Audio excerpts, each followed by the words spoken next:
Oh, this is an exclusive. Yeah, I suppose. Well, it's harder live, isn't it?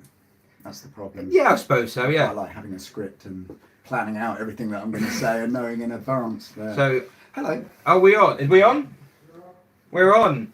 Right, how the devil are you? How the devil is it? How's it going? Have you had a good week? Yeah. Very good week. Tiring, but not as tiring as your day. My day, yeah. I mean, yeah, a little bit. You've only got, where are we now? You've only got a few more hours to go till 5 hours, and if I'm being completely true to myself, probably 5:10 because I was late starting because I had the stream unlisted. Right, yeah. And people couldn't see it because it was unlisted. That one, mate. A rookie, yeah. It's not like I've done it before. So, yeah. But, no, mate, I really appreciate you coming down. Thank you for having me. Everyone is quite excited. And I've just found out this is your live stream debut. Yeah, as I say, I don't normally do live stuff. Well, nobody invites me, and maybe they're too worried about what I'm going to say. I'm not really sure. But we talk about motorways. Well, exactly. Yeah, the fascinating subject of tarmac and slip roads. And concrete, in fairness. Yeah, there's a fair bit of that, yeah. M27. I've just driven down it and the traffic was a nightmare. Do you know what? I had a seamless journey all the way A34, Oxfordshire countryside, lovely. Then you get to the M27, M3 bit and no, all goes wrong from there. The M27 is one of the worst driven motorways about, I would say. Like, there is no lane discipline at all. To be fair to you, I don't think there's any lane discipline on any of the motorways anymore. I just don't think people care about it. No, probably not. I went on the M40 or the M42 during a weekday. That wasn't bad. The M40 is quite good, to be fair. As you say, weekday, when everyone else is at work and it's just the reps going up. The people and know down. the People motorway. still do that, yeah, absolutely. Yeah, probably not, yeah. No, absolutely, all work from home, I guess. But yeah, M40's all right for that. The M45, that's the one. No, I've not heard of that one. No, well, it's a really small, short one, just off the M1, but it's like driving on a 1960s motorway because all of the bridge, everything else is just ancient. They've not really modernised it, but more importantly, there's no traffic on it. Like literally, hardly anyone uses it. So, if you wanted to drive your vehicle and test it at 75, you could. You could, yeah, you could just make sure that your speedo is accurate. Exactly, that's all. Calibrate it with GPS. Well, apparently, someone told me that particular motorway, because it sits between police authority boundaries, like the boundary is in the middle of the motorway, the police don't even patrol it because it means they'd have to go all the way down to the M1 turner, and it's. So, I mean, I don't know. That's just what I heard. Yeah. But, you couldn't possibly confirm whether it's worth testing now or not. But... No, I haven't got a car faster. Well, no. Well, maybe we'll talk about cars in a bit. The Saab will do it, but it's not worth it. So I'll go to Saabs first then, because you're a Saab man. You like your Saabs. Yeah, well, I used to work for Saab. When they were a company, I left and they went tits up. So we're not saying... what does that tell you? So yeah, I for some reason, Saab's just sort of stuck in, really. I don't know why. I worked for. I used to sell them in car sales. Oh, okay. Just like a dealership type thing? Or? Yeah, it was. Yeah, normal dealership, and it must have been.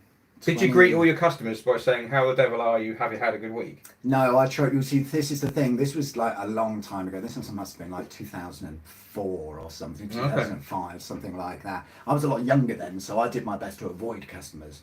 I didn't really want to speak to your commission-based job, which was I didn't last long. It's fair to say. I think I was there for a year and a half or something like that. But I was there when they brought out. They did the 9.3 estate. The 9.3 wagon. Yes. I was there for the launch of that. That must have been 2005, late 2000, something like that. And ever since that came out, I don't know. I've just always fancied one. I still haven't had a 9.3 wagon. I've had a 9.5 estate. I've got a 9.3 saloon. I see in the background of your videos. Yes. I've seen a 9.5. There was a 9.5. That's gone. Is it past tense? Yeah. Well, the thing is I got it and it was cheap. I picked it up for like 1,600 quid. But it was fairly ropey. But at the time, I was doing YouTube, but I wasn't doing anywhere near the sort of mileage that I am now and stuff like that. So I just ran it. I mean, That's the problem with motorways, I suppose, is you have to drive to them. There's a lot of miles. Yeah, but with the 9.5, I just chucked a load of oil in it regularly. That was it. I didn't do anything else. And it gets to a point when you run a car like that, you're like, okay, I either need to spend £3,000 on it and get it up to scratch, or move it on and do something else. And the trouble is by that point it had 190,000 miles on the clock, and I'm like, do you know what? There's no point spending the money on this one. So off that went. Get a fresher one. I bought the 9.3 Saloon, and yeah, that's doing okay. What model 9.3 Saloon is it? It's a 2006, so it's a 1.9 diesel because of the miles. Oh, fair. Yeah. Okay, yes, yeah. Yeah, if you want a good mile muncher, they're all right actually. The 9.5 is a lot better on the motorways. They're a lot softer, a lot loftier. Yeah, That's the trick with Saabs. If you want the comfortable one, everyone gets a 9.3, and that's the error. You need to get a 9.5 because they're super waftmobiles. I found that. The seats are like sofas. They handle like garbage, but if you drive up and down motorways, yeah, absolutely, and they're really good for that. But the 9.3s are a lot more stiffer, and I'm guessing to be a sporty saloon. We'll say sporty loosely, but I think that was the intention. Saab were thinking, yeah, well, the 9.3 can be a bit more. If we remove the suspension from it, that makes it a sports saloon. Yeah, pretty much. We take a Vauxhall, take the suspension out. Yeah. Hello. Hello. Hello. Oh, you put your leg on the on the rail.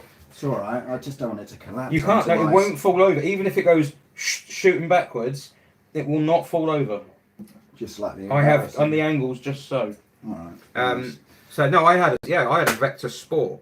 Yes. Yeah, that's what I got. Yeah. Well, I really liked it. I love the seats.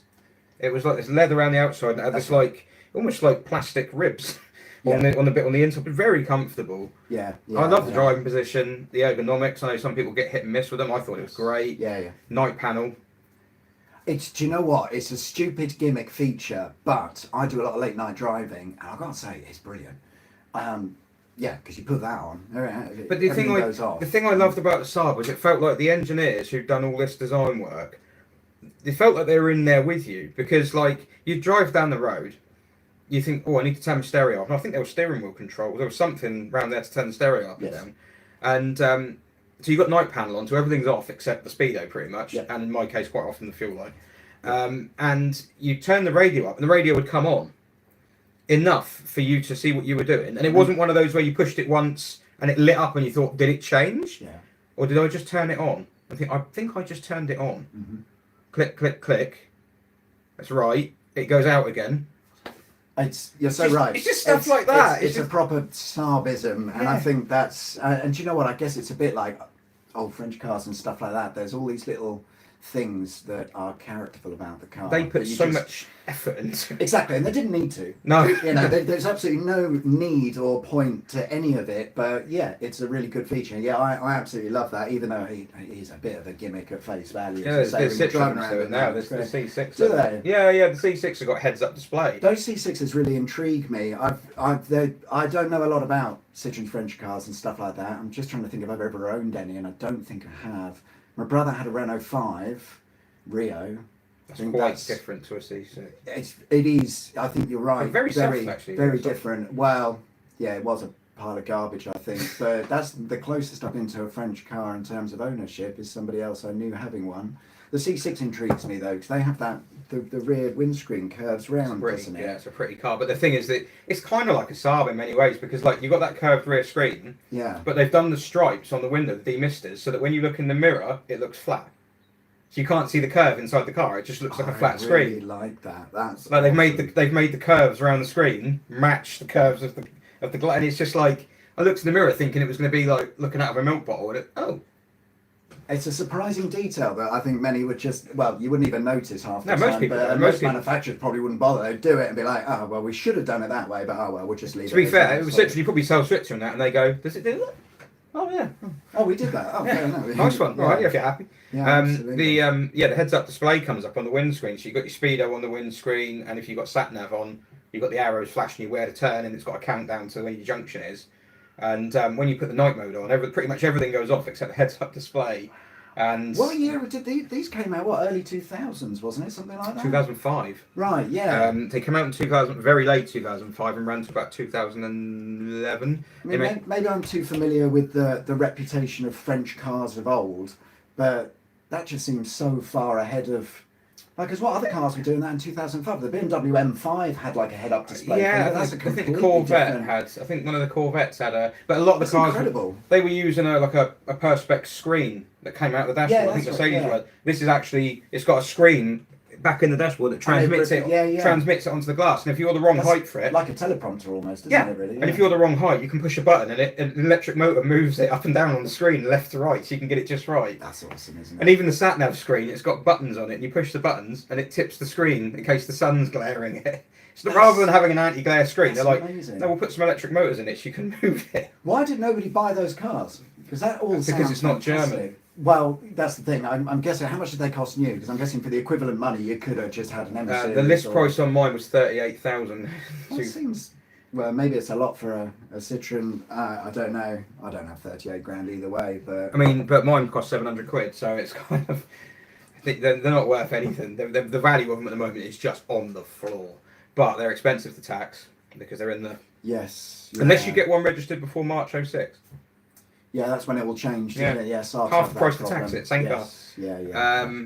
They're an absolute bitch to work on in the engine bay. It's just. Did they all have V6s and stuff like that? They did. So the diesel engines, they were mainly diesels because it's back in the day of diesel is the way forward, and now it's in the day of you can't bring that in here. Yeah. Tell me about it. Yeah. I feel like such an outcast with my Saab 1.9. Yeah, well that's the thing. The turbo cars and the V8, they're fine. No one cares. Yeah, we've got an those, S-Max but... with the S-Max has got the Volvo 5-cylinder turbo in it. You can bring that in. Yeah, absolutely. It's bizarre. But it's got a 2.7 twin turbo V6 diesel, which is the one that goes in the Jags and the Land Rovers. They later took it to 3 litres, and it's the same engine, but it's just improved management, a bit more power, a bit cleaner, cheaper to tax. Yeah. The one to have is the petrol, which is the one they sold none of. Like they're rare as hell, and I've driven one, and they're not particularly quick, a good bit slower than the diesel, but it's so mechanically simple. It's just. I bet it's smooth though. I would have thought that's sort of the point. You can barely hear it. You pull up at lights and you think, oh cross, there's a cut. Oh no, it is going. It's a proper luxury sort of limo, isn't it? Really. I mean, there's so many cool things. Like we took it through France last year and this year, and you just hitting the auto routes and you get up to speed and the spoilers like that in the back and the car lowers. And you feel the steering get heavier. It's all air ride, right? It's hydro pneumatic, like like DS's, like BX's, like C, blah blah blah. But it's Citroen's latest version, so it's not a pump on the engine, pumping fluid around the car, controlling everything. It's got conventional steering, it's got conventional brakes, and the suspension has an electric pump, which actually works independently of the engine. So if we went to it now and unlocked it and opened the door to get in, it will raise up to meet us. That's cool. And then when you shut the door, actually no, I'm not going to get in. You shut the door, it'll go, all right then. After 700 quid, assuming everything works, because I'm guessing systems like, because I have a very old 7, I say very old. I like the 7, the E38. I've got an E38, and it's one of those cars where everything is over-engineered just because it can be. Yeah. And it's great, but at the same time, whenever anything goes wrong, it's now what engine is it? I've got the 3.5 V8, so it's a 735. Okay, yeah. So it's the baby V8 in the range really, because they did the 4-litre version. Yeah, but I mean, how much extra do you need in that kind of car? Like it's like it needs to get up to speed. And you might be asking the wrong guy. I mean, I'm of the opinion the more the merrier. If they do a V12 version. I really quite like the idea of that. It's a 5-point-something litre V12 in something that weighs as much as a bus. A very exciting proposition, I think. But I do like they're quite pricey now. Within this we did the IL as well, wasn't it? Like the long wheelbase one. That's the one. There's a few. Yeah, I've seen a few of those on the owners club, and when you get the nice trays in the back, it's like a Rolls Royce basically, but. Reliable. BMW. To be fair, the 7 Series. I mean, I very rarely drive it now, but it starts every time. There's never been a time when it hasn't started, unless I've taken something off it and taken it to bits, because I try to service and fix cars myself. Yeah, it appeared in a few videos. I think in the earlier days. Yeah, I had a bit more money then, and I was a bit more of an idiot, because driving a 7 Series as a filming car is great to drive around. Yeah, lovely, comfy. And then you get the fuel bill at the end of the day, and you're like, we shouldn't have done that. I need to make more videos, but I can't afford to drive them. Exactly, it was kind of that. But then also it did, in the early days of the motorway service stations, it broke down on the M25, which is the worst place to break down. It overheated, of course, because it's an old BMW. That's what they do. So yeah, we had a few issues with that, and then actually we just cooled it down, drove to our Halfords, put some coolant in, carried on with the day, and thought everything was fine. It all went terribly wrong. Some months later, I went out to make a film that I've actually never released. No, well, because it all went so wrong. This is the magic of YouTube that people just don't notice. This is, to date, my most expensive night out. It cost £900 in total. Yeah. Well, so a friend of mine was doing a track day. He was involved with a little team, and it was, you know, I think they were doing some testing. I can't quite remember, but he just said, "Oh, look, I've had a chat. Do you want to come down and make a video?" And this was, at the time, I had, you know, 500 to 1,000 subscribers, something like that. Very and I was like, yeah, this is a cool opportunity. So I'm just like, yeah, no worries, mate. So I'm like, where is it? And he's like, it's Anglesey. It had to be, didn't it? Of course. I'm like, okay, well, actually, when I think about it, it's a really nice track. You know, the scenery is stunning. Yeah. And, you know, good what? bit of elevation. All right. Yeah. And, you know, I was like, okay, cool. So I jump in the 7 Series, you know, set off at a ridiculous hour in the morning so I can get over there in time. And then after 5 minutes, I noticed the temperature gauge sort of go straight up to the top. I was like, well, that's not right. That can't be good. That's no good. So I'm like, well, I'm only 5 minutes around. So I spun it round, went back, put some coolant in, so I ran it, you know, did the stuff that you're supposed to do. And I'm like, this seems to work. Great. Must be a funny 5 minutes. So yeah, absolutely. So off I go. And then I got I got to Angles. I think I was 7 miles from the track. And I think I must have been something like November. It was cold, but all of a sudden I noticed my heating's no longer working in the car. Okay, and then the temperature gauge starts running. Right, okay, so I pull into the nearest lay-by. I think, what's the road up there? The A3. Ian will shout it in a minute. Yeah, I can't remember which one it is, but yeah, I pull in at the lay-by there, and yeah, all the coolant's gone, and all the steam, you know, classic, yeah, completely overheated. Luckily, I had some water in the car. So I was like, okay, let it cool down for a bit. Opened it up, start putting the water in, and it's coming out the bottom as fast as it's going in. So I'm like, yeah, that's done. Well, there's your problem. Yeah, that literally was. Yeah, I see the issues. So I see the issue. I'm in Wales. Yeah, but because I'm sensible, I don't have any AA cover, no breakdown assistance. I've never needed it. It's one of those things that until you need it, you don't really care about it. I've got to wait so many years without paying for it. That's it, exactly. Yeah. Yeah, so the car broke down. I ended up getting a taxi from there to the hotel that I booked. I phoned my mate at the track and I said, no, it's not happening. Basically, I'm done for here. Yeah. And I phoned my friend of a friend of a friend who knew someone who had a recovery truck based in Hertfordshire. Oof. Well, the thing is, I phoned the thing. I don't know if you know Anglesey very well, but it turns out... I've never been there, but I want to. It's in the middle of nowhere. Don't bother. There's nothing there. It's a waste of time. I get on the internet, you know, recovery people start looking around. There's nothing there. There's no. I'm like, okay, there's 2 guys here. One of them doesn't answer, and the other guy I only got hold of via text. He's like, yeah, I can come and pick you up. Here are the prices. Great. I'll be there at this time. That time rolled around, he didn't turn up, and I never heard from him ever again. So I ended up phoning. Yeah, so my mate in Hertfordshire said, yeah, I can do it, but I have to come tonight because I've got stuff on tomorrow. But of course, with the time, and I'm actually working till 6, so I can get up there about sort of midnight-ish, so I can come and pick the car up at midnight. I mean, at this point, it's like 4 in the afternoon, so I'm like, well, okay. At least there's plenty for me to go and do while I'm waiting. Exactly. So I ended up going to the hotel, having some dinner. I went to bed knowing that it was going to be a long night. I went to bed at something like 8 o'clock, and then got up at 10, got a taxi to the broken down car that I'd left at the side of the road. Waited for matey boy. The recovery home was 500 quid. This is why it cost 900 quid in total. There was 500 quid recovery. I paid for the hotel overnight, you slept in for 2 hours. Literally 2 hours worth. Obviously the dinner as well. The fuel in a 7 Series is ridiculous. I still don't know what I was thinking there. So all in all, it was one of my most expensive trips I've ever done. And I never made a video in the end out of it. So that was a complete write-off and a loss. So there you go. That's a behind-the-scenes exclusive. Well, these are the things.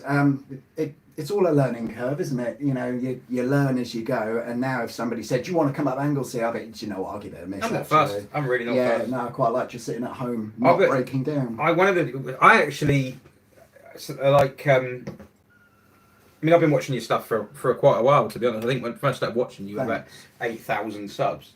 Oh, that is quite a while at the then. time. Yeah. I've watched it at the time. And it was before the motorways, and one of the things, okay, that's really good then. The things I got onto was the abandoned racetrack. Yeah, that's good. I really like that. I liked that as well. I love I love that sort of stuff. Well, I'm a bit of a sucker for abandoned places and stuff like that. And there's just no time anymore. And I'm also getting on a bit. I can't really be bothered exploring abandoned buildings anymore. But I used to do, you know how guys on the internet go around with their cameras looking at all these cool. I used to be well into all of that. Urban exploring. That's the one. Yeah, absolutely. This is the perfect excuse to do that. But I'm making a history documentary, so now there's a legit reason. Yeah. So if anybody sort of says, what are you doing here? Oh, I'm just doing this. Oh, okay, cool, carry on, type thing. I have an interest in the track that used to be here. Do you know, I actually had a really good situation. It was Granston Lodge up in Cambridgeshire. We went up there to make a film, because there used to be a racetrack there. And I think it's where, I don't want to say that's where BTCC started, but the people involved with that ended up I don't know, I might be wrong. It might be RAF Thursfield, actually. I can't quite remember, but there's one of those. But anyway, the point was, I went up there to make the video about a track. But there's a live gliding club. It's an airfield, right? So I thought nothing of it. You know, I'm not an idiot. I don't just walk across runways or anything. I keep myself to myself. I keep, out of the way. I just do what I need to do, type thing. You know. However, we got spotted. Guy comes over in his truck. You know, what you doing? Well, I'm making this. I was looking for the aerodrome. I was like, well, I was making this film, and he's just like, yeah, fair enough, but you can't really be here because it's a live airfield. I'm like, okay, I understand. That plane just had to dodge you. They would do it. It was tow. It was they have those tow. There was a towing plane in the machines that wind up and. Yeah, we used to have. They used to fly them from the airfield just over here. Right. Yeah. And they used to have a pulley on the ground. That's right. There was a machine, and sometimes they had a Land Rover connected to it. Yes. And the Land Rover would shoot that way. Awesome. And pull the wire. I've never done gliding. I'd quite like to do that. I think, especially with the machine, because I imagine it just catapult you into the sky and off you go. Well, to be honest, I got PTSD watching your 100 subs video, because I went up in a Cessna 182 from that airfield. Yeah. But I get motion sick. Oh, so do I. Oh, mate, I was feeling so ill by the time we got down to the. I mean, I'd done. Yeah, it was really hard. Actually. If people haven't seen that, you've got to watch that. It's. I thought you were going to draw a penis at the end with the plane.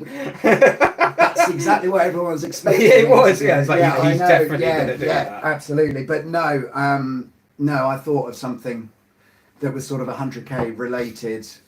It was quite difficult actually, because it was really an excuse to just go and mess around in a plane.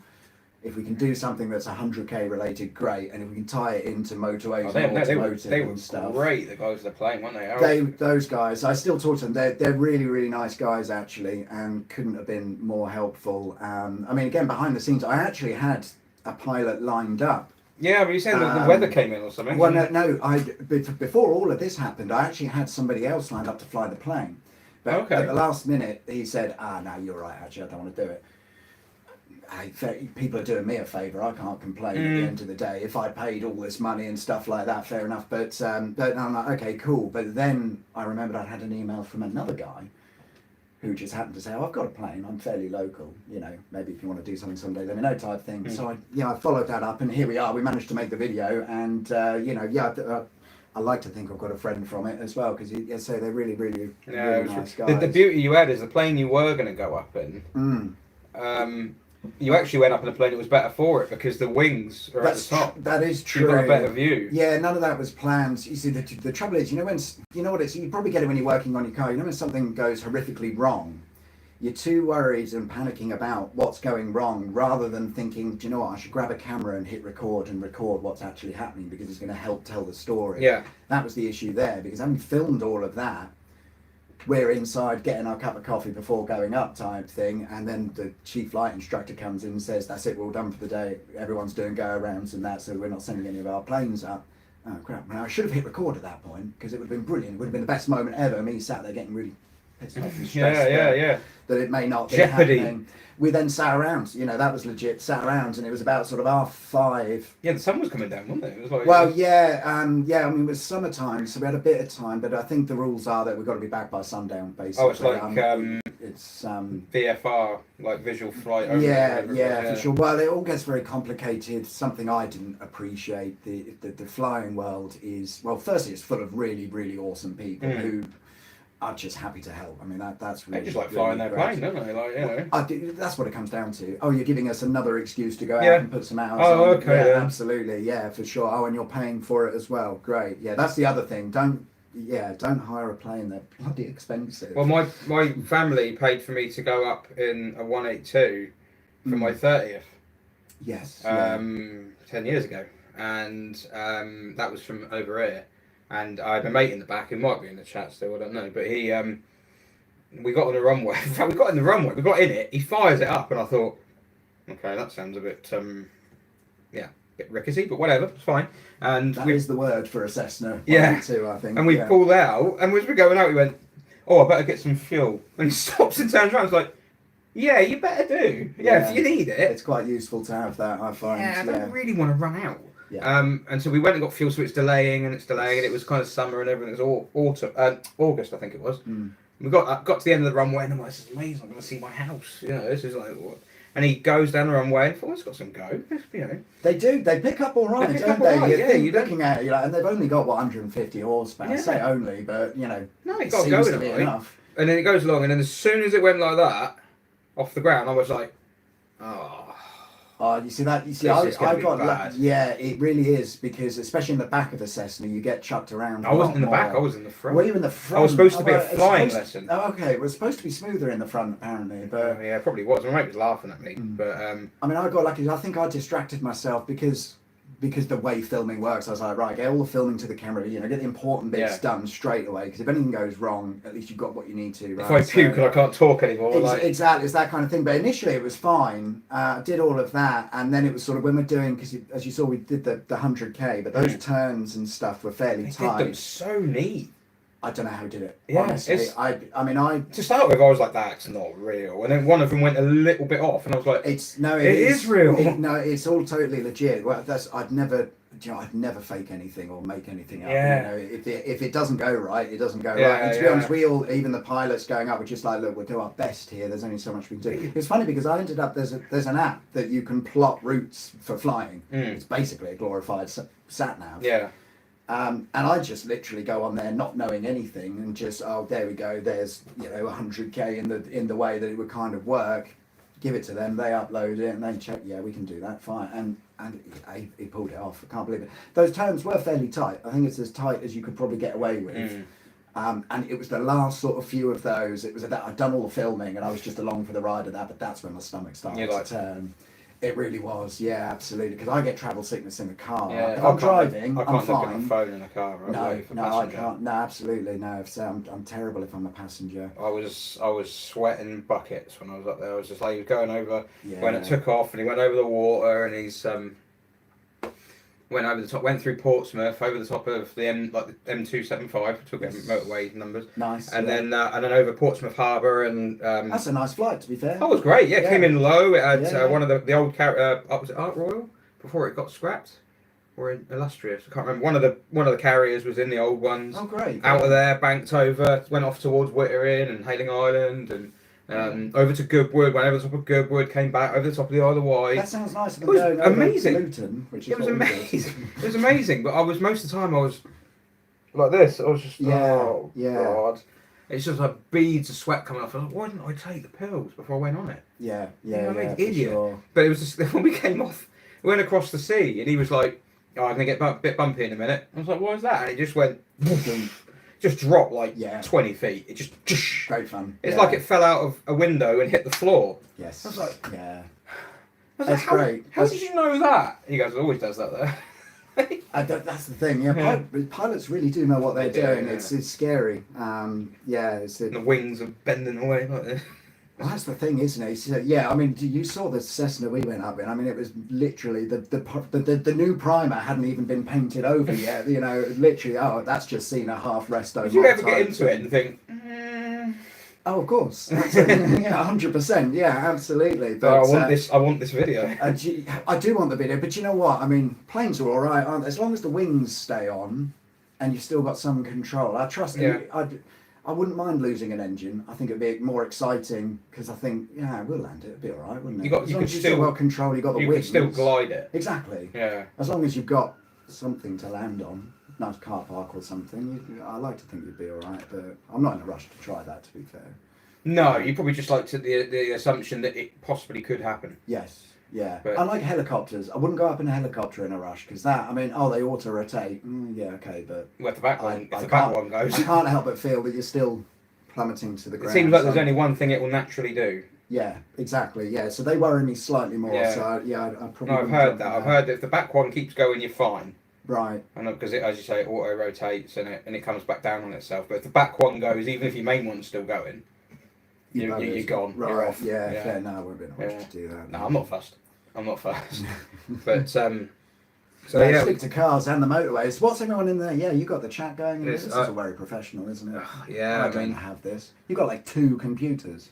I know. Yeah, it's amazing. Simon was in the back. He was in the back. So where are we at then? What's the total up to? We should talk about the charity a bit, right? Because that's the important Oh my God, is that thing. it there? Wow. 9705. I think it's going to hit 10k. It's got to get to 10k. How long am I here now for? 20 minutes. Can we get to that 10k in the next 20 minutes? You're going to make John's day. It will make my day. And he can talk about motorways more. Yeah. Yeah. What are you going to do when you run out of motorways? Yeah, well... I bet everyone asks that. Yeah, they do. I'm probably have to start sending my CV out and... Get a job. I think McDonald's are hiring, aren't they? And, that's my usual response. I have, to be fair, I have an idea. The problem is, you know how YouTube is? You can do something that could be slightly different and the algorithm will decide that, well, that's a bit different to what you normally do. I'm not going to bother with that. And all of a sudden, the videos just dive. There's always going to be... And you think, I haven't done anything different. Yeah, exactly. Yeah, there's always going to be some committed fans that will hang around and watch the stuff, which, of course, thank you very much. You know, that's amazing. However, if YouTube isn't promoting it at the end of the day, it could be a struggle. So I at the moment am awake every night thinking, what am I going to do when I run out of motorways? A-roads. Well, that's the easy solution, but I don't want to do them. There's too many. There may be some that we could do, but maybe like A-roads that used to be something else, like Roman roads. I mean, I don't want to give too much away. I have an idea for a series that I think could be good. So my biggest fear is that YouTube doesn't like it and it tanks. Yeah. I'll still make it because it's the only idea I've got. Yeah, it's that or nothing. Yeah, for sure. So we'll see how that goes. But I think off the top of my head, there's probably another 12 episodes of Motorways. Is that 12 motorways you haven't done? Well, yeah, in short, yes. I kind of want to do... They're getting further and further away, I suppose. Well, I've got to go over to Northern Ireland as well. Yeah, there's not 12 to do. There's 12 plus Northern Ireland, I think. They've only got about 4 motorways, I think, but the logistics of, of course, everyone said, you just jump on a boat and stuff. Yeah, it costs, though. It's a lot of money. Yeah. Yeah, I looked into a ferry ticket. I'm like, really? I mean, it's the best part of a couple of hundred it's quid. Ireland, not Iceland. Well, exactly. I'm like, well, I can fly to Ibiza for 30 quid return. I mean, no wonder the environment. Well, twice as much if I want to take a bag. yeah. Like, that's still cheaper than getting a boat 60 to quid, Northern Ireland. But I don't travel on boats. You're all right. I'm just not going to bother because I don't. I get travel sick in the cars, in the planes. If I'm on a boats are the worst. I've done a channel crossing when it was choppy. No, you're all right. I'll get the tunnel.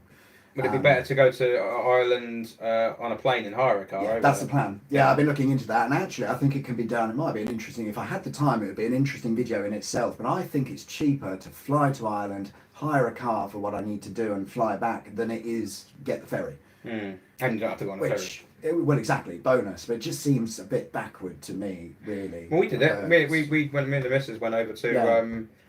We went to Dublin, hired a car at Dublin Airport, a brown Renault Clio. We'd been stitched up with a deposit. They made us pay a lot more money than they said they would, so I ran their car in for them. Nothing drives like a hire car. 500-mile Clio. It was stretched nicely. Literally, nice the Conrod's just nice and free after that. Wow. It was brown as well. A lot of cars in Ireland are brown. I don't know why. No idea, mate. But yeah, we drove around Dublin and then some beautiful roads there actually. I went on the motorway to Belfast. Yeah. Didn't get let out of any junctions because we had Irish plates on. Right. So we found no one let you out at a junction. Apparently there's a thing in Ireland between I don't know. There's some history there. A disagreement. A small disagreement. A small disagreement. I'm not sure. So we went there, but there's some good stuff to see, and then the roads are amazing. We went to a place. What was the place? There's a Newcastle in Ireland, which is very much like Shanklin. It's really like on the Isle of Wight. I don't know what it reminded me of that. But there's was it Warren Point? There's a place you came a bit further around the mountains and the coast, and there's like you stand at this point, and that's Ireland, and that's Northern Ireland in this bay. And apparently, when it was all kicking off, they were on opposing sides there, the armies and stuff, and it was like very interesting. Yeah, and there's history like signs around the place, you know. Are there any motorways going through that bit though? That's the question. No, because it's water. Yeah, good point. So they could put a nice bridge in there, couldn't they? Well, they could. Is that the big bit of water in the middle? What, I don't know Ireland. What, the Irish Sea? No, the you know the top of Ireland. There's the big water bit in Northern Ireland. There's a big. It's a lake basically. No, it's on the coast of. It's on the coast, on the east coast. It's like as you're coming back from. You'd think my geography would be better, wouldn't you? But well, no. To be fair, you're mainland, aren't you? So that's your speciality. Yeah, actually, I've never even been to Ireland, to be honest with you. No, it's alright. Yeah, it's nice. It's a really pretty countryside, isn't it? Well, it's like Scotland basically. It's the same sort of thing in places, but yeah, it's there was one motorway over there, which was a little different to the UK ones. I suppose the other option is you go abroad, but that's a lot of work.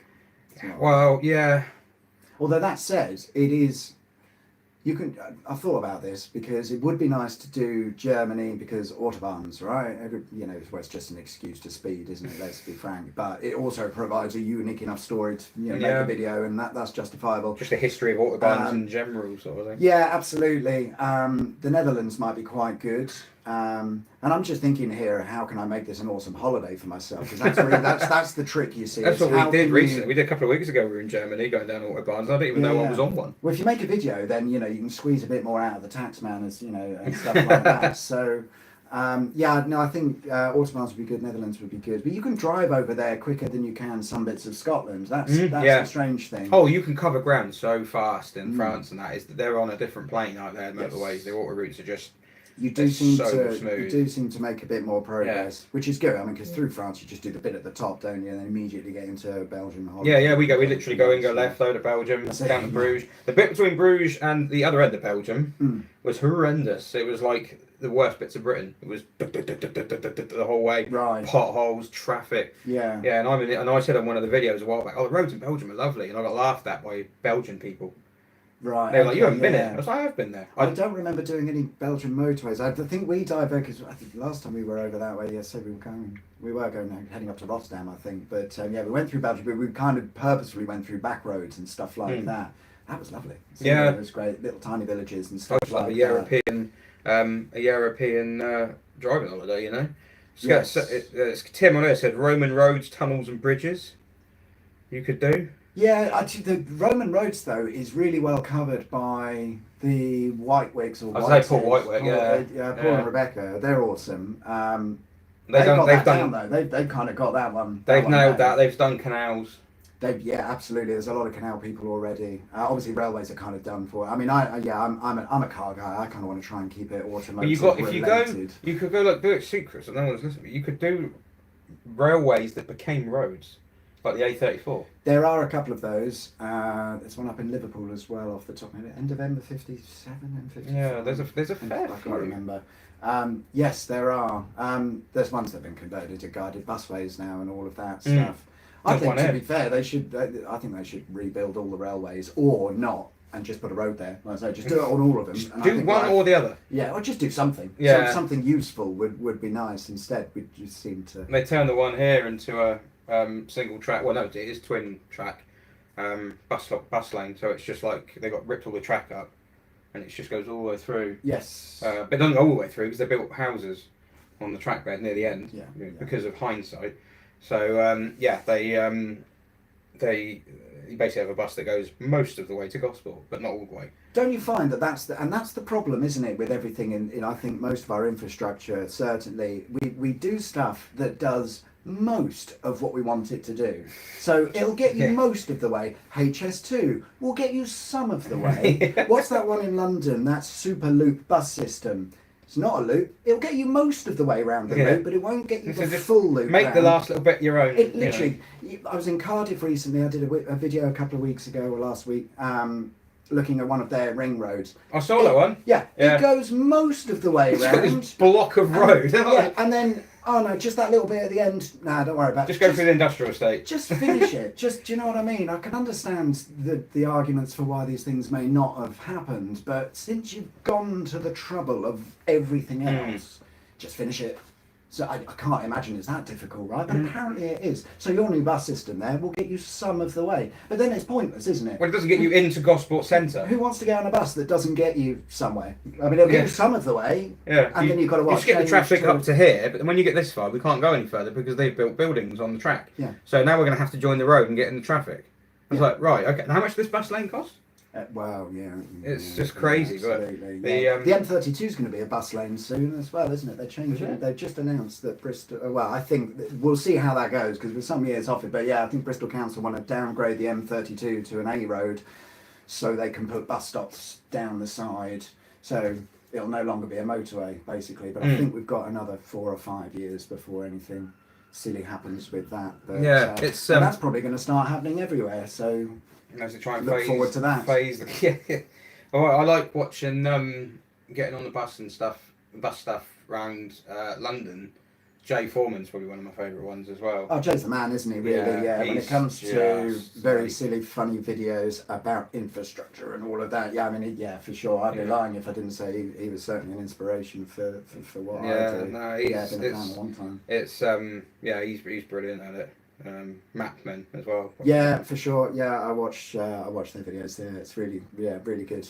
Yeah, it's annoyingly good actually. They've got like what 3-4 million. I don't know. Can you please stop making me look bad? Like just you know. Yeah, well, for sure. Come on, boys, just tone it down a little bit. Like it's getting a bit tacky. Give the rest of us a chance. No, seriously. Yeah, absolutely. Yeah, they're brilliant. I mean, some of the again, I watch your stuff. I think you've nailed the length of them because my stuff rambles on because I'm tinkering on a car. But your stuff, it's kind of like, you know that if you make a video about a motorway 30 minutes long, people are not going to watch it all. So it's like the timing is, the pace of it and everything, and the kind of like the deliveries and everything. It's perfect length, isn't it? It just I it try. works. Yeah, I mean it is a little bit quick, but that is kind of the point really. If you didn't have enough time to think about it before I've moved on to the next thing.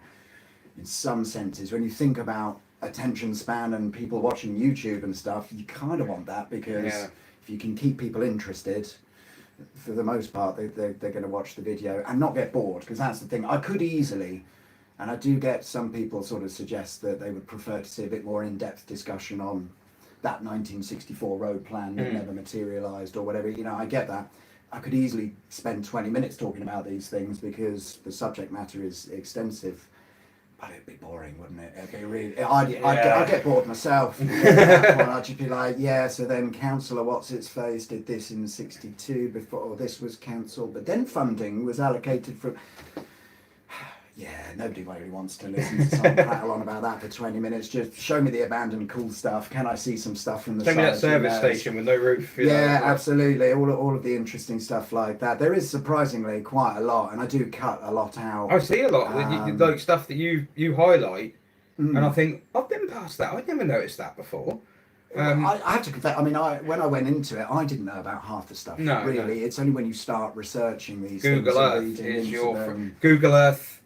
Pro, the one I downloaded where you can go back in time. Absolutely, it's invaluable. If you want to see how roads were 20 years ago. The only downside is you can't get back further. Really, there's on the rare occasion you can get back. A little bit, like maybe into the late 80s. Oh, in Paris, there's bits of Paris you can go back to the 40s. Right? Yeah, we do have a couple of 40s ones here. The problem is that there's no motorways in the 40s in England. That's half the problem there. Well, what I'll do is I was thinking like maybe I mean, people have probably asked a ton of questions. I can't keep up on the chat. Yeah, what we've done is just natter away and ignore everything that was important. Remember that charity thing that we're here for? Yeah, donate to, what's the total now? It must be 10 grand now. That riveting conversation must have been worth at least 290. Fuck. Wow. I think you can tell by our reaction what's happened there. Oh, guys. Wow, you've smashed the target from last year, mate. Well done, buddy. You've smashed the target from last year, haven't you? Bloody hell. What do we do now? That's it, we go home. Oh, finished early. Yeah, job and finish. No, let's put our business hat on. 15,000. Well, technically the target was a Deltic, and now apparently that's a 77,000cc engine. They're cool engines. And there's two of them. Yeah. Is there two engines at like actual thing? I didn't know that. Yeah, because if one breaks down, you can use the other one. But wouldn't you just have all of them on at once? All the power just for maximum blood. Send it basically. Yeah. I'd really want to go in one of those. They're awesome. I've never been in one. I mean, like, no. Every time I thought, oh, there's one nearby at a railway. I'm gonna go and see it. Yeah. Get there. It's broken down. Okay, yeah, no problem. Yeah. I don't know tons about trains. You're used to things breaking down, I imagine, though, mate. I drive like I don't know much about. I mean, I grew up in a train family because I come from Eastleigh, so it's like railway central. Yeah. I kind of like I know some of the type names and stuff like that, but I remember the sounds. That's the ones I know, and so I know I like the sound of Class 50s as well. I don't know what. Proper like real guttural gurgle with a turbocharger in your throat, and it's like it's ground shaking. I like that. Yeah, I like the engines that sound like that. I'm not a train guy. I don't know anything about the numbers or anything. Oh, yeah, people start going off on one like that, and I get lost so fast. I'm like, whoa, slow down. Yeah. Class 50.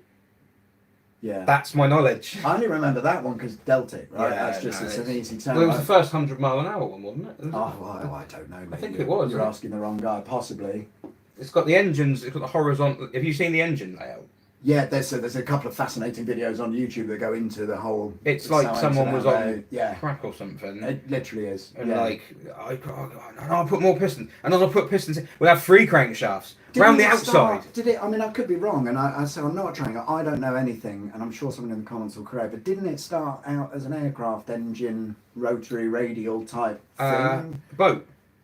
It's a submarine. It's like a kind of someone will say it in here. Come on, where are the train nerds at? Where are my train nerds? Oh, and yes, Miss Hubnut is also right. So it's not just that, because the Whiteland Restorations, which is another place kind of like me, but they do restorations rather than mechanical work, and they're in Wales, not Hampshire. Yes. Apart from that, exactly the same. Yeah. They made these. They're nice, aren't they? Yeah. So that's a laser cut. That's a laser cut. Where have you been putting that? It's burnt wood. Okay, fair enough. It's like, that's a laser cut SM. Yeah. Because I have one of these. Have you? Yes. You got right. This is news to me that you've got an SM apparently. Yes. Right. Yes, I have. Have you? It's over there. I didn't know, mate. Honestly. No, I don't make any. I don't really mention it. No, I was going to say you should mention that more because I'm quite humble about it. But yeah. So they made that, cool. And all the profits from this go to the charity. Oh, great! So they've sold. How many have they sold? 360 quid's worth. So you sold about 35, 36. That's all right. And they're making them for 2 weeks. Wow. So yeah, I've got an SM. Don't go on about it. Not gonna lie though, I am eyeing up this puzzle coaster you got. Did they do that? They made me that. Yeah, it's a jigsaw. That's really good. But now I don't want to take it apart. No. So I'm until like, you put your drink on it and then it'll. What is it supposed to be a coaster? I don't know. It looks like a. Well, I'm tempted to glue it. It's circular, right? Yeah, well that's the logo. I'm tempted to glue it to something just to stop it falling apart. So like, I thought what I'd do is now it's getting nearer the end. Yes. What I would do is.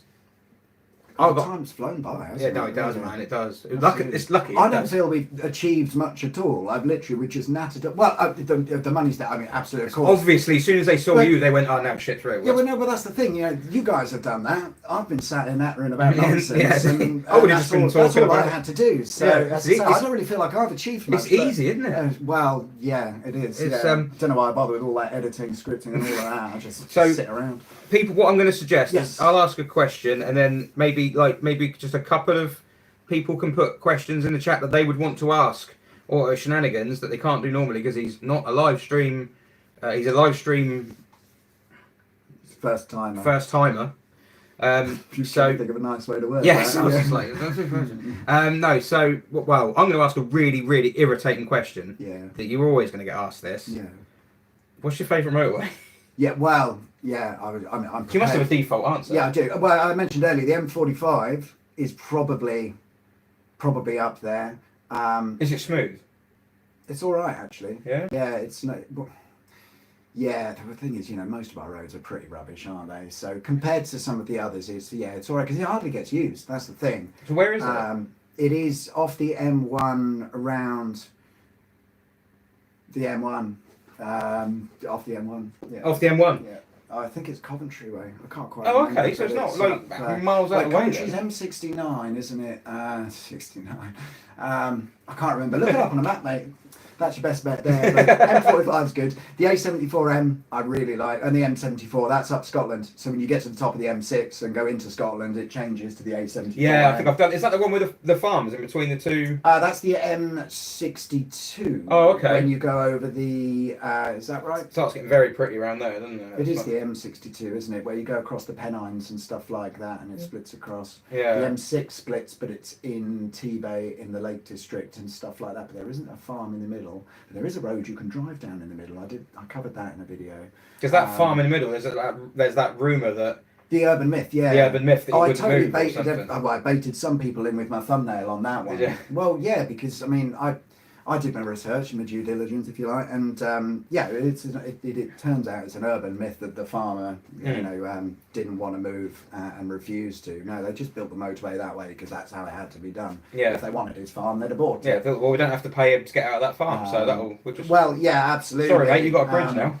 But on the thumbnail, I said, yeah, stubborn farmer refuses to move. But in the corner, I did put lies in brackets in a smaller font, subtly. In a faint colour. But... yeah, so it was all there, but a lot of people didn't quite join up the dots, and a lot of people got. Did you get a lot of the?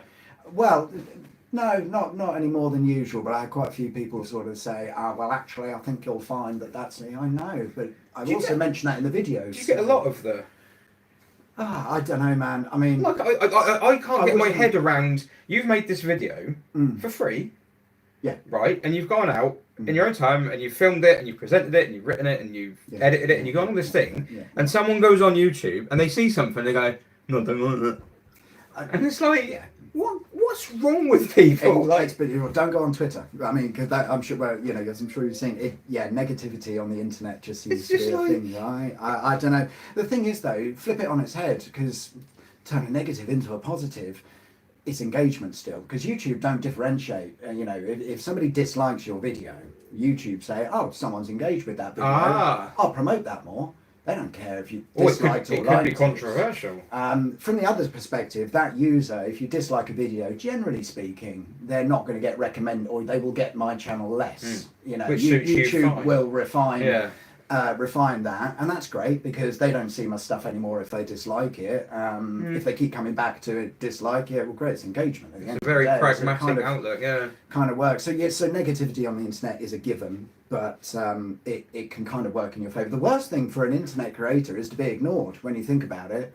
If somebody didn't watch, didn't like or dislike, didn't comment, didn't do anything, good to you at all. It doesn't matter. As long as people are saying stuff, true, they can be calling me all the names under the sun if they like. Great, please keep doing so, because that is just going to drive the engagement and kind of help things move along quite nicely. We've got another typical question. Favourite service station? Yeah, that's a tough one, isn't it, really? The problem with service stations these days is they're all the same. Let's be frank. Like, do you need a fast food restaurant, a coffee place? Yeah. There's a horrible manky toilet in there somewhere. It's really difficult to differentiate between them, I find, because they're all doing the same thing. What about worst one? Is there one where you go to it and you think, oh, that is an absolute... Well, this is the thing. There. I mean, because I like... Yeah, I mean, I look at it more as companies now, like, because there are only obviously a few providers, Road Chef, Moto, Welcome Break, Westmoreland and stuff like that. Everyone would expect me to say, well, the T-Bay services, Gloucester services, the ones by Westmoreland are the best. They're all right.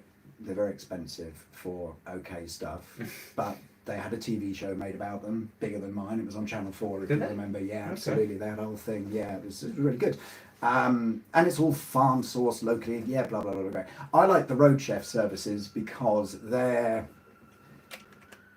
closer to how things used to be in terms of architecture. Because a lot of the services now are just big silver boxes that are, they've removed all the character out of them. It's just magnolia walls, some shiny lights and stuff like that. None of those really appeal. And the problem is Welcome Break, pretty much all of theirs now are like that. with a few exceptions. Moto are going that way, and I get it because you've So got to they want like a modernise. uniform look. Yeah, of course they do. Yeah, absolutely. Everything's standardised across everything, and they're all going that way. Road Chef services, though, if you look at some of theirs, you're like, well, hang on a minute, this was built in the '60s, it's still sat here, like 70 years later or whatever it is. That's kind of interesting, though, right? Well, exactly. Like, so it's a lot different. more interesting. The downside is you're like, this looks a bit run down. But actually, the character's still there. Yeah. You've got which one is it? Watford Gap Services is, I would probably say, secretly my favourite. Okay. It's a Road Chef one. It looks fairly run down. It has all the usual facilities that you need. There's nothing special about it over any of the others, but it's just really original. And it was one of the first service stations that opened. It was humble, like a sort of like, I'm here for you. Yeah, absolutely. But then when you go up north, though, if you go up the M6 to like Killington Lake, I think it's only a southbound services. You can only access it in one direction. But they've got these little bits. You go into the services, get your fast food as you do, and they've got a little picnic area that gives you a view across the lake. It's almost like the French one. Kind of. But on a nice day, it's actually really nice. You can't see the service station because it's that way. You just got lovely view of the countryside, and I think you're in the Lake District at that point. I forget exactly, but it's a lovely part of the world. So there are some nice elements to be had at service stations. I've not really answered the question as to which is my favourite at all. It's just like, it's difficult to say which is the favourite when they're all the same. It's about which is your favourite supermarket. I mean, they all sell the same stuff, don't they? Really? They're all expensive. They're all overcharging, arguably. The toilets are all questionable. The truckers all say the same stuff. It's expensive and just not very good, so... Everyone's quite downbeat. Yeah, pretty much. Bless them. They're certainly not... I think the magic has gone with service stations. Back in the day, I think it used to be a completely different proposition. However, if you know where to look, there's still really interesting things to find. Obviously, you've got the Lancaster services, Fortin, with the big tower, the Pennine Tower. It used to be a restaurant. That's got to be a favourite, really, hasn't it? But then it's kind of predictable, that answer, I suppose. But yeah, you can't go in the tower, sadly. You can, but you can't. Yeah, it's I would best not go into that. Yeah. Cy Road said, did you find out what those orange boxes at the side of the M58 and M61 were? Oh, those orange triangular boxes. Yeah, I'm still working on a video on that. Yes, I think I know what they are. The problem is with a lot of stuff like this, so these are some really old pieces of infrastructure. They're about this sort of high, they're triangular prism shape, and they've got clear pane windows, some weird sensors. You look at it and you think, yeah, this is some weird dystopian piece of technology that makes no sense. Well, that's the thing. There's a lot of question as to what they were. Well, I went out there trying to find out what they were. There's only 3 of them that are found on the entire motorway network, and they're all roughly around the sort of same area. Yes, I think I've worked out what they are, but a lot of the information out there is questionable. So you don't want to commit? Not yet. I'm still trying to work it out, because the problem is this is all old stuff, 60s, maybe 70s technology. The information just wasn't recorded, or it's just not there. And then you end up in a scenario where you read on a Facebook group that some guy who knew a guy that worked in the planning division with a bloke whose sister worked in that department happened to know that was what they were for. You're like, well, yeah, fair enough, but that's not creditable information. No. You can't take that as I can't present that as fact. Exactly, yeah. So until I get the absolute fact on what they are, I'm hesitant to go out there and say what they are. But anyway, the short answer is what I should have said at the start is I think they were for fog and lighting controls. Okay.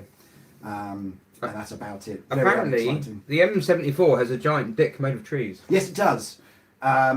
Yeah, for sure. I don't know if the story... I was going to include it in a video, but I ended up not. I'm not sure if the story is true, but allegedly, I don't know 100%. The Baron of the land basically wanted to say a big FU to the English, who weren't far away. So they grew this tree woodland in the shape, a phallic shape, should we say. And you look on Google Maps, it definitely is. They've done a good job. Yeah, because it's sort of visible from sort of far away. I think the rumour or the myth is that it was grown in that way as an FU to the English guys down the road. I'm not sure how true that is, but it definitely exists if you look up by the A74 or M74, whichever it is. If you loved Little Chefs so much, ask yourself a question: would you want to work there? No. Like, I've worked in retail environments before I hit the big time online. before it became kind of a big deal. Yeah, right. And yeah, no, I wouldn't ever work in an environment like that ever again if I can. My missus works in a service station. She Really? worked. Yeah, she worked in. Oh gosh, having to deal with people like me all day long. No, it would drive me nuts. I couldn't. No, I'm not. Well, it was before YouTube, so. Right. Yeah. Fair enough. She worked in Winchester services. Right. Yeah. Okay. On the M3. Yes. Road chef, I think it is. I think it is. Yeah. God, I did the M3 such a long time ago. This is the problem because I'm just. You know what it is? You do videos so constantly. I've forgotten half the. I can't even remember what I did. You did do the M3 because done a long time the thumbnail was, "What's this piece of road for?" And it was a tight bend. Yes. And I answered it. I was like, I know what that's for because I lived there. Yeah. And awesome. And I remember it. And it was when it was the A33. Mm-hmm. The road was there. Right. It was just a lot tighter to get onto it. That's right. Yeah, absolutely. And then they added in that bit further up when you go to Southampton where you can, to get to Southampton, you can either go in the Bournemouth side, yes, or the Portsmouth side, yeah, quite right, yeah, and still come off on both of them. Yeah, I had to do that on the way down here. Yeah, absolutely. Okay. Nearly caught me out, and I was like, "Hang on a minute." Yeah, you have to go on the opposite side. And so I was coming to the problem is my compass goes all a bit wrong when I get to this part of the world. So I'm like, yeah, I'm pretty sure I need to go west. No, I don't think I do actually. No, it's the other way. I think it's about all this. south. Yeah, it's, but well, that's it. I mean, yeah, I think. Oh, I've locked my computer. Wimpy is still a thing. Ferry Bridge. Wimpy is still a thing. I've just noticed. Have you still got the skyline? Have you still got the skyline? Yeah, of course I have. Yeah. Do you know what? It's annoying. When that sort of small situation with Ukraine happened, fuel prices went through the roof, right? And it was at that point I was like, well, sod it. I'm just going to put that in the garage. Yeah. Come back to that another time because it's expensive to run at the moment. I haven't got all the money in the world, so I put that away. Still sat in the garage, haven't actually got it out since. So for the last 2 years, it's been sat there gathering dust, basically. But it's an R34? Yeah, R34 GTT. So I couldn't afford a GTR. So it's rear-wheel drive? Rear-wheel drive, single turbo, 2.5 six-cylinder rather than a 2.6. So would that be an RB25? It's an RB25 Neo. It's an RB25 Neo, actually, okay. Which is basically an RB25 with variable valve timing. Okay. For efficiency. Yeah, if you can call it that. Well, actually, it does 35. I worked it out. I did a video on it. It can do 35 miles per gallon. You don't want to do 35 miles. You per have gallon. to do 50.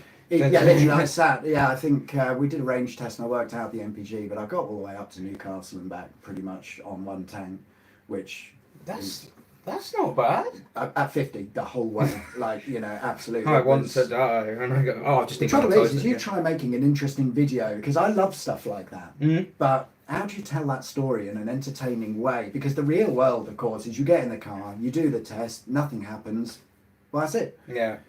Unless you're going to manufacture things to happen, like unless you start Top Gear, where you start. And that's why they do it though, because the reality is like half of the challenges is like we drove 3 cars to here and drove back and it's fine. Okay, it's fine. We're going to have to put something in there to make it interesting. Can you buy a £100 Rover 416 and drive it up north and back again? Yeah. Yes. Yeah, and that's it. You're like, okay, cool, video over, done. Nobody learned anything. See you next week. Yeah, it wasn't entertaining. Yeah, so it's a really, really tough thing to do. But I would like to do more stuff like that. But yes, I've still got the Skyline gathering dust. It'll be back on the. I've got plans for a video for it next year. I want to enter a race of some description. Ooh. Yeah, maybe June time next year. We'll race. See. Yeah, something slightly different, but a race. Is it tuned then? Is it tuned? But it's because it's a Skyline, you have to really, but it's sensible. I don't like modifying cars to the point where they're undrivable. There's just no point. So it runs a hybrid turbo for stronger internals, a little bit more boost. Obviously you've got to do ECU stuff because 90s Jap car, you can't tune them unless you start fiddling around with stuff there. But yeah, wheels, brakes, exhaust, intercooler. So it's your baby. Well, I'd say that yes, it is, but at the same time, it's the baby that I put in the cudboard and forgotten about for the last 2 years. It's not the one you've got a picture of next to in your little studio thing. You've got the 7 Series. I've got, well, the 7 Series was my granddad's car. So he always had Beamers. He's no longer with us actually, that's why I ended up with a car. And yeah, he's had it from new. I've got the whole sales invoice Oh, for it. man. I've got everything you need to know about the car. I've got it basically. She's broken down an angle. She's going, sorry, Granda. Yeah. My fault. Well, it literally, yeah. Well, oh yeah, we never got to the bottom. Yeah, I had to replace the expansion tank. If you've had an old Beamer, you'll know that either the radiator plastic side split or the expansion tank gives up. It was the expansion tank that gave up. I replaced the radiator and the expansion tank. It's fine. So you got away with it, really, like in terms of the engines. Oh, the engine was fine because the thing is, you know what it's like when you drive things like this. There's just that bit in the back of your brain constantly keeping an eye out for the engine light, the coolant gate going like that. I spot these things. You a probably mile caught away. it pretty Well, early. as soon as the heater went cold, I was like, that's bad. That's off. Something's broken. Yeah. So there's a lay-by. In we go. And yeah, it didn't even get to a danger overheating point. What are we on now? 10,146. That's incredible, man. You've done such a. You must be knackered, mate. To be fair. Pretty knackered. Yeah. You're remarkably chipper, though. It's fair to say. Yeah. Well, it's easier now. You know, it's. Have you got through? There must have been a point at like 4 a.m. so where it was like, do you know what? It was better. I did the jigsaw, which was very hard. Oh, it was very difficult that because it's like the people like start at the edges first. I'm like, there are no edges. It's a circle. There's no corners. It's just like I didn't even know what it was either. So it's like, look at the picture. There's no picture. Don't even know what it is. So yeah, it's tricky. Last year I did it in the back of the DS. Yeah, I saw. Yeah. That got rough. It can't have been as comfortable as these Montego seats. Montego seats. It was a DS though. Right. You're probably not sat in a DS. No, fair. I haven't. The seats just look like a bench. Yes. And you sink that far into them. Oh wow. You're just like, or sat in a beanbag. Nice. Yeah. Like those old study chairs, what they're leather wingback type things, or something like that. Softer than that. Wow. It's just crazy soft. Is it? So I was sat in that, and it was much darker. Like I didn't have the lights on or anything, so I was in the car with all little LEDs on in the car, and I had a stream at 2. That finished, and then I had 2 hours where I had to amuse myself, and then don't need that long. No, just a few minutes. And then Steph from iDriver Classic was going to come on at 5 a.m. Right. And we had Applegate. Okay. iPhones say no. We had major problem. Anywhere with an iPhone, YouTube Go Live Together was new. It was in its infancy. Right. And the iPhones were not having it. Okay. And Katie can't relate. Android. Insane. Yeah. I'm not sure. Katie, Wrenching Wench, another channel. It was mainly just YouTubers. Yes.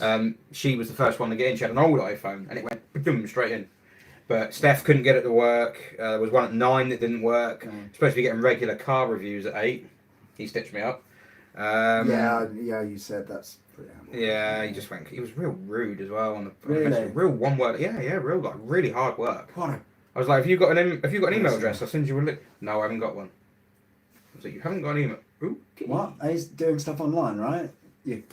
Well, he doesn't owe me anything, to be fair. It's not like, it's like he doesn't owe me to do it. No, but if you're not interested, just say you're not interested. It's easy, isn't it? Like, life could be easier if we just made it easy for us. I don't want to do that. All right, cool, done, easy. Yeah, but I just prefer the honesty. Yeah, exactly. But I had last night. I was worried because we had Misha. I know. I didn't know, and I was actually over at my brother's house because I cleaned the Saab. I don't know why, but I felt if I turn up in a horrible film car, it wouldn't be appropriate. You're not even going to see it because you're busy. But yeah, I cleaned it thinking in case anybody just wants to. Oh, you've got a Saab. Does anyone want to see the Saab? You can go and see the Saab. Yeah, I've cleaned it. So, but yes, we tuned in last night, and Misha was on. I was like, I must have missed it off the playlist. No, I didn't have it. It was mystery. Ah, that's why. I'm so excited because he's awesome, man. Yeah, before we did the stream, I was going to put a thing on online to say the mystery guest is. Yeah.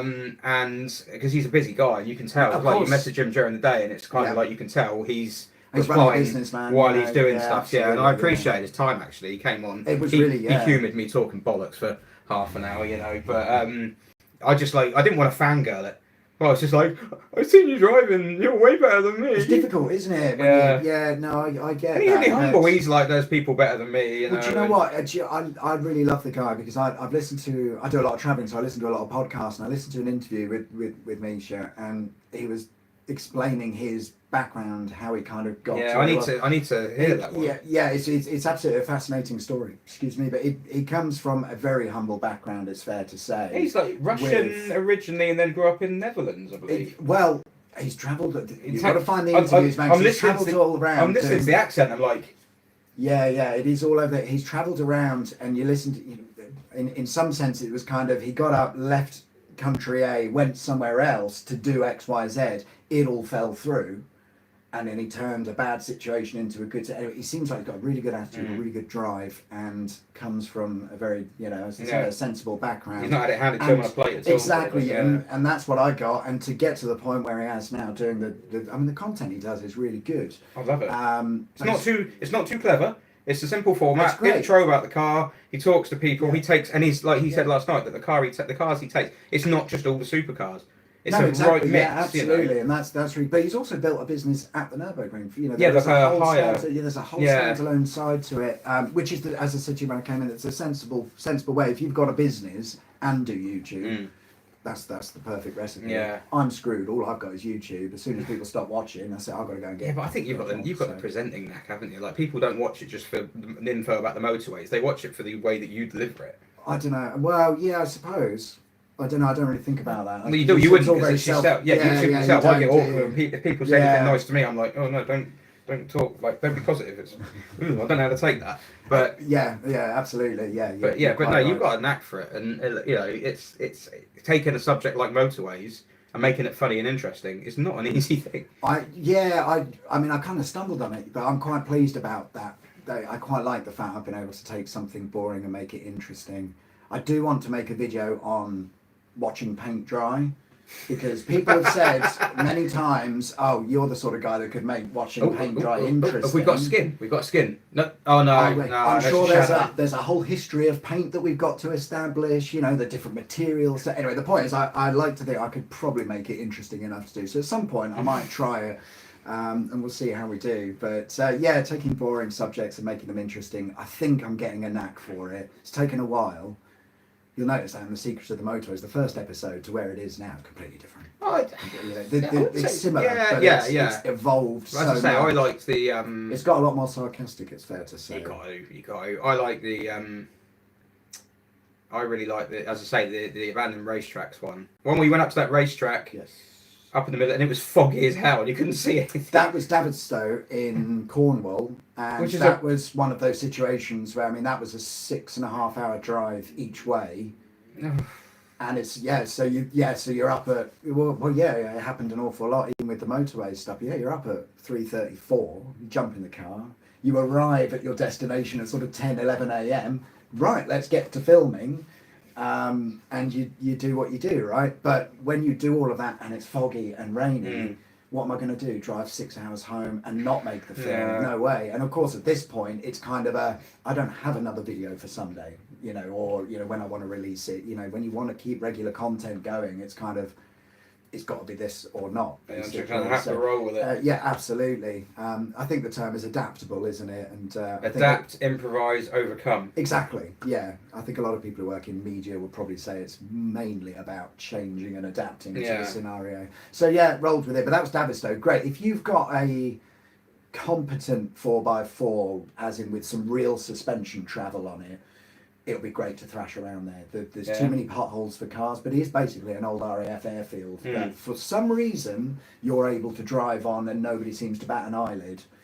If it had perfect tarmac, free racetrack, basically. You wouldn't go home. Yeah, exactly. Yeah, for sure. But fascinating place to look around, and absolutely, races. But the problem you've got is the number of abandoned racetracks in the UK is not particularly high. No, there's quite a few, but a lot of them are all airfield based, and of course a lot of them are still going. A lot of them have been redeveloped on the same area. So absolutely. In terms of, there are an awful lot out there that exist, but there's nothing physically left. Because in the back of my mind, when I'm making a video like that, there's always got to be something tangible for us to go and look at. There's no point making a video about, here's something that used to be here, it's now just a field. Yeah, it looks like a housing estate. Occasionally I'll do that in the Secrets of the Motorway sort of videos, but there's context and there's other bits to kind of back it up. But with that, it's like, this used to be the main straight, nothing here now. No. But if there's a road there that is now a public road or a bridleway, whatever it might be, you're like, well, no, actually, this was the surface that the cars would be going down or whatever. Yeah. Great, let's film that. That makes a lot more sense. Finding places where there is stuff left is very difficult. That's what I do when I'm in France. Like just we went to Rouen. Yeah, yeah, yeah. Just doing the laps and go around the hairpins. Like we've got Project Cars 2 at home. So Yeah. you've got Rouen on that. That's awesome. So you can actually do the circuit and you go to France and drive around the same thing. Yeah, of It's just course. stuff like that, I love yeah. it. No, we don't really have anything like that over here, No. unfortunately. We came so close to having a Nürburgring in England. It was going to be up Scarborough way. Right, okay. Ancient plans that never came to fruition, but somebody did have the idea of, I think it was something like an 11-mile racetrack, or several miles at least, around the Scarborough, sort of, not Scarborough itself, but the sort of countryside. So we came so close, and then at the last minute, of course, the councils or whoever were like, nah, let's not do that. Actually, no fun. It led to another racetrack up there, which is totally awesome. But the one they took the bikes around? Yes. Yeah. Oliver's Mount. Yeah. Yeah, indeed. That's an awesome, cool thing. But it could have been better, and we just unfortunately missed out there. I'd love to have somewhere like that in this country. Yeah, it would be amazing. Yes, yeah, indeed. Not these days, though. It's too noisy. But the closest thing to the Nürburgring in this country, as far as I know, is Cadwell Park. So, yeah, I've not driven there. I've never only done been, a couple of track days, but they say that's very, they do some very up and down, Yeah. twisty and everything else. I would like to have a go there. I think, yeah, absolutely. But Yeah. I've only done a couple of track days. I'm not much of a race driver. No, I'm not. I went around the Nürburgring the other day for the first time, and Wow. that's amazing. Yeah, I kind of want to do that. It's got to tick the box. Yeah, absolutely. The elevation is what you don't get your head around. Everyone says that, yeah, absolutely. Yeah, it doesn't come across in any computer game. No, you play the computer game, you go up the main straight, under the bridge, through the little S's, up to the bend, right hand, over the grid that you start on Gran Turismo or Forza or whatever, into the left turn, and on the game you go like this. Yeah. In real life you go on there, and it's like this, and it's like, whoa, hang on.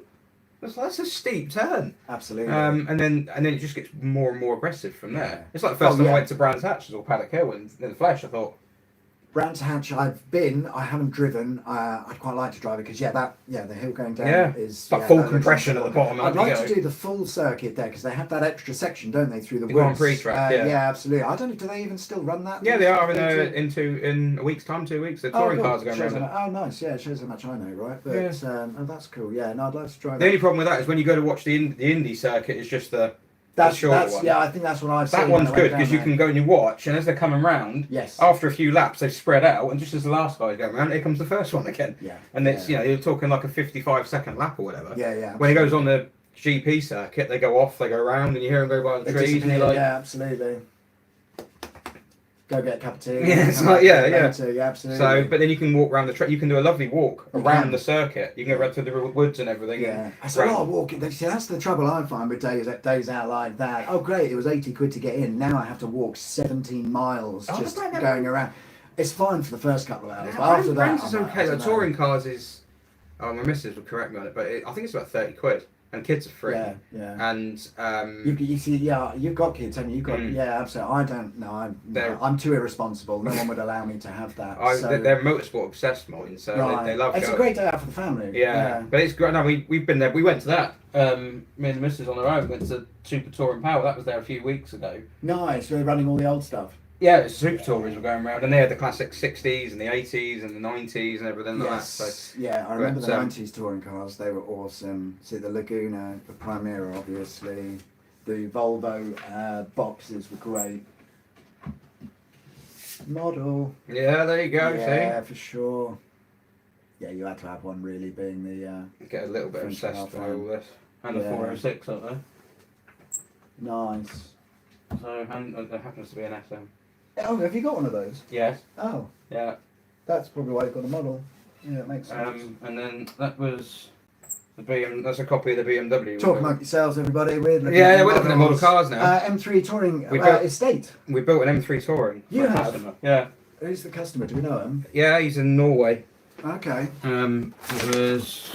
That's awesome. Yeah, it's pretty cool. It was a... what's his face is doing one of those, isn't he? Alex. Or has he done it now? Alex Kirsten. I don't know. No longer Car Throttle. Auto Alex is his channel, isn't it? But he did an M3 Touring, did he not? That's lovely, isn't it? Picture was taken round the corner, but it's that's a great photo. We had to cut. Yeah, it was from a magazine shoot. That's why it's a great. Yes, he's a proper photographer. Yeah, it wasn't me on the phone. Yeah, fair enough. But yeah, it's nice cars. Yeah, he was nuts. The guy. He knew what he wanted.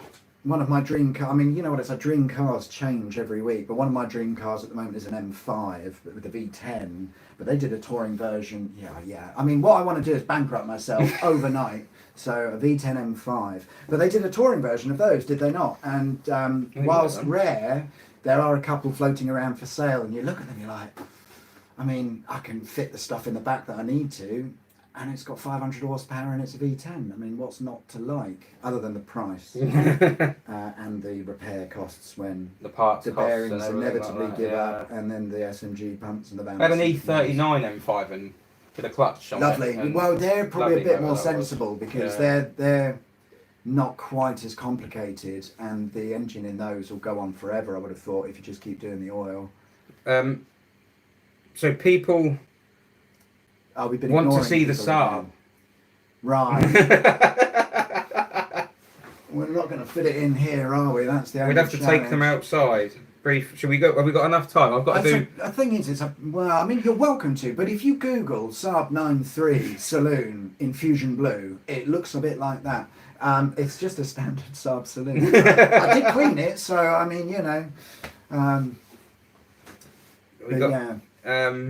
Yeah, but other than that, I need to start doing my my spreadsheet for the prizes and things like that. Of course, you got to do all of the draw and everything else. What time is that supposed to start? Well, it'll be somewhere between 2 and 3. Right. We've got Chop's Garage. Yes. He's donating some stuff, and yes. He's on, and we're gonna give away some stuff and a Hubnut t-shirt. Nice, yeah. So I don't have any merch or anything like that. I thought about it. I'm like, could I do? I'm like, no, I've got nothing.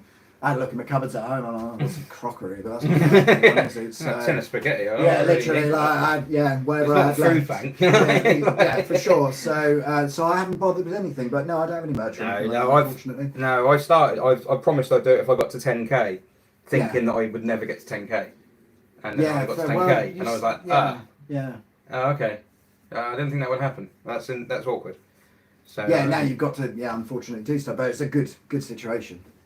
Really good. I've got people want to see the stuff. It's because they know it's doubly awkward. That's really what it is. Just want to see you faff around with the camera. It's not hard. It's a phone, so it's not hard. I can quite easily take it off and go outside and see the Saab, and then do the spreadsheet. Yeah. So. Oh, go on then. Let them see the Saab, and then we'll say the Saab is the finale. We'll end the stream on the Saab, so they can go. Oh yeah, it is just what he said it was. It's just a Saab. It's exactly that. It's exactly a Saab. It is an Saab. Yeah, whatever you want to do, whatever you like, mate. Donate if we want to see the Saab. Donate more money, and then that's what we need to do, mate. Yeah. It's got to get to 10.5 grand before we do that, because you know. Come on, the Saab is worth it. It's not worth 10.5 grand. In fact, you could buy 5 Saabs for that. It was once. Let's have a butcher's. Oh. I expect this stream to be back. Oh, I parked 4 minutes down the road, by the way. Right.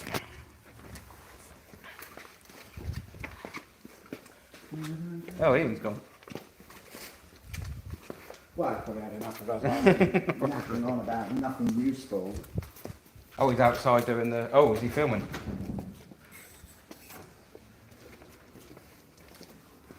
Oh, I don't know. Somebody should have left the Saab in the way, mate. Not bad. That's good timing. You just finished it? Yeah. Ready? Everyone is so excited about seeing... That's the same colour mine was, I think. Oh, no, mine was darker than that. But is that the same wheels mine has? Must be. They're industry, industry standard Saab Vector Sport alloys. Oh, you're still live? Yeah, they want to see Saab. Oh, well, don't show them what I've just been driving. That's the secret. I won't. Ready? Hey, look, it's a Saab. Ta-da. It's literally what he said it was. Look, it's better condition than mine. Look, John posing with his Saab. What's up? Saab life. It's all right. Yeah. 122,000. Do you know what? I've done 27,000 miles since December in it, and it's all right. I think these are really good looking cars. I agree. But you know what? This is the daily, so I've accepted that it's going to have to scratching, like really catching it on curbs, and when you're filming some of the locations, they're not even roads, you know. So we've got people saying it do be a blue Saab. it definitely is. Yeah. Definitely. Can't fault them. It says Saab. It looks blue to me. So yeah, it must It's be. a nice colour actually, that isn't It's it? do you know it's a lovely colour. Yeah, mine wasn't that colour. Mine was. Yeah, the fusion blue. Yours was probably the nocturne blue. Yeah, it was slightly more doom blue. Yes. Yeah, no, this really pops. I mean, it's clean, but Oh, did they come from Jagger? the plates definitely did. Definitely. I've no idea who that guy is, but he's a TVR guy. Yeah. Because He you know, sells when you're TVRs. researching cars to buy, any detail, you're like, hang on, what's that? I'm going to find out. Those number plates must have 10 brake horsepower. Definitely. Well, I had a Hirsch badge on the back of it, Yeah, nice. and I put it on the dyno because I drove it home and it was going like you do, Yes. and I thought that sounds odd, and it went really well, and I thought it does go well, and I stuck it on the dyno. It was 175 or something. I thought, petrol, didn't you? Yeah. Yeah. You can get a Hirsch map for these, and I've been wanting to do it, but I refuse to do that until the car works properly. So I'm sorting all the refreshing all of that and making it a new car, and then I'll probably chuck a map on it just for fun, and it won't blow up. That's the thing. But yeah, it does all right as a daily. The high vis in the back, that's hilarious because some of the locations that I'm filming in are very public, right? Obviously. yeah, You put one of those on, you disappear, which is the complete opposite of what you think. that is ironic, But you stand around with a camera without one of those on, and everyone wants to know what you're up to. right? Put the high vis on, no one cares. You're anymore official. because they think you work for the council and you're doing a survey. So if you want to blend in, stand out. That's a good shout, isn't It's it? crazy. Yeah, absolutely. It's urban camouflage. Works. Right. Well, that's amazing. Well, there we go. We'll end on the Saab. Yeah. Thank you so much for watching. And 10 grand here. We hit Yeah, 10,200. Yeah, absolutely. Brilliant. Thanks, everybody. Thanks for having me. Thanks for organising it. Yeah, Thanks and for the money. Keep donating. I mean, when can you donate up until? What's the? well, in theory, it goes on. I mean, it can go on after Yeah. the stream. Last time it went on about. I think it was going up for another 3 weeks afterwards. So, Awesome. so yeah. Yeah, great. Um, We'll post it around and hopefully get some people after. Have we got a drone so we can like fly away and wave at it? Nice. I should have You're brought it going to down. have to do shouldn't that. I? Just Absolutely. pretend, wave it above your head. Goodbye. Fantastic. This used to be an old railway viaduct or something, did it? This is a fort, Ah. a Palmerston fort. Sorry, we're gonna have to do it. Yeah, interesting architecture. It caught me eye. Yeah, there's tons. Yeah, there's a lot going on. There's tunnels underneath and all sorts. Is that right, sir? Fair enough. Cool. All right. Look at that. Right, I'm gonna go and knock this one off, and then Steady. get ready and start. I'll do a solo one while I'm doing the paperwork, so I'm streaming technically. Okay. And then yeah, that'll be that. So thank you, John from Auto Shenanigans. Thanks. See you soon. Goodbye. Bye bye.